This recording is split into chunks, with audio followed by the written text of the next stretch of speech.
बड़ी दूरी से आएंगे लड़ी से बड़ी दूरी से आएंगे हमारे पानी स्टार्टअप कॉन्क्लेव के मुख्य अतिथि के रूप में हमारे बीच आगमन हुआ है।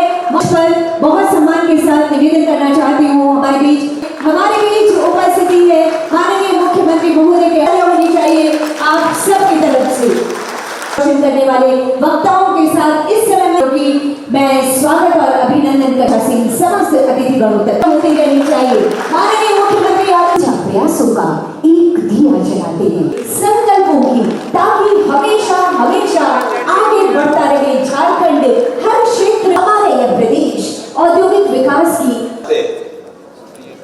आज नेटवर्किंग के लिए एक मंच वन नेशन का जो लक्ष्य रखा गया है ऑफिस बेयर से किया पाए और ये ज्ञापन को एकत्रित करें। अपनी ओर से जोहार करता हूं कि आप लोगों ने ये एक प्रयास किया कि इस राज्य में कैसे उद्योग बढ़े, कैसे छोटे बड़े मंझूले उद्योग स्थापित हों, गांव में कैसे लोग रोजगार से जुड़े, खुद भी रोजगार करें, औरों को भी रोजगार करें। बहुत कम समय में कल ही मुझे पता चला कि एक कार्यक्रम पूर्व में आयोजित है, तो मैं नहीं चाहता कि कोई भी कार्य में कोई व्यवधान है वो अनवरत चलते रहना चाहिए।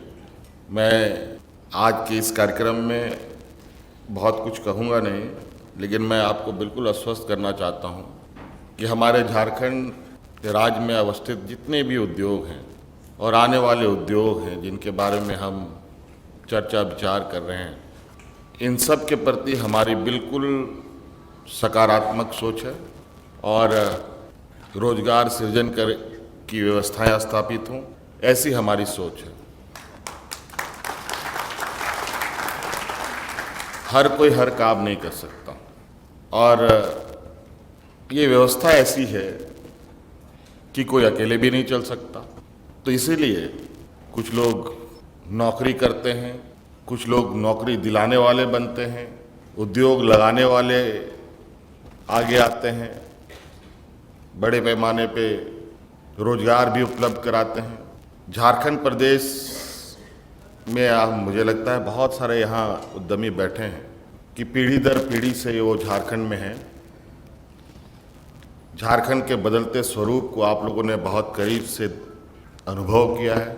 यहाँ के हर चीज़, यहाँ के हर एक सामाजिक, सांस्कृतिक, भौगोलिक सभी चीज़ों से आप अवगत हैं और तो मैं समझता हूँ कि जितने बेहतर तरीके से झारखंड चैम्बर ऑफ कॉमर्स के लोग इस राज्य को समझ पाएंगे, वो Mumbai Gujarat chamber of commerce के लोग नहीं समझ पाएंगे।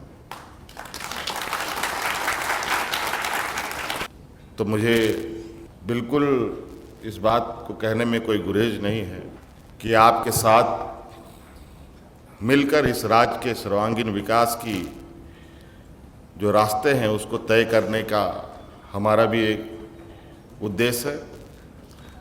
और अभी आपने मंच से बताया गया कि सरकार ने स्टार्टअप पॉलिसी भी बनाई है। अभी हमने उसको बेहतर तरीके से नहीं देखा है और निश्चित रूप से आप लोग आश्वस्त रहें। बहुत सारी चीज़ें ऐसी हैं जो अभी करनी बाकी है।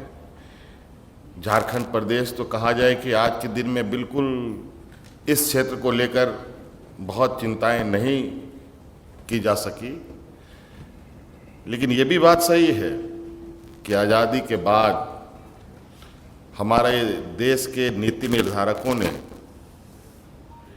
इस राज्य के प्रति बहुत उनकी संवेदनाएं रही हैं और शायद इसीलिए इस राज्य में एशिया का सबसे बड़ा उद्योग बोकारो में लगा। देश दुनिया में अलग नाम रखने वाला, अलग पहचान बनाने वाला टाटा उद्योग भी यहीं लगा। बिरला समूह की बहुत बड़ी उद्योग भी यहीं लगे।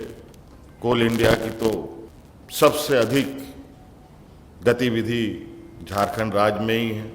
देश का पहला फर्टिलाइजर इंडस्ट्री हमारे राज्य में लगा। देश का पहला माइनिंग इंस्टीट्यूट इसी राज्य में रहा। उद्योग जगत को स्थापित करने के लिए पूरे देश दुनिया में जिसको उद्योग की जननी कहते हैं, एचएससी भी इसी राज्य में रहा। ये बहुत बड़ी सोच हमारे आज़ादी के बाद के जो नीति निर्धारक लोग थे, इन लोगों ने नीतियाँ निर्धारण की। कई रिजर्वायर इस राज्य में बने, जिसकी वजह से सिर्फ यही राज्य नहीं बल्कि आस पड़ोस के राज्य को हम लोग पानी उपलब्ध कराते हैं।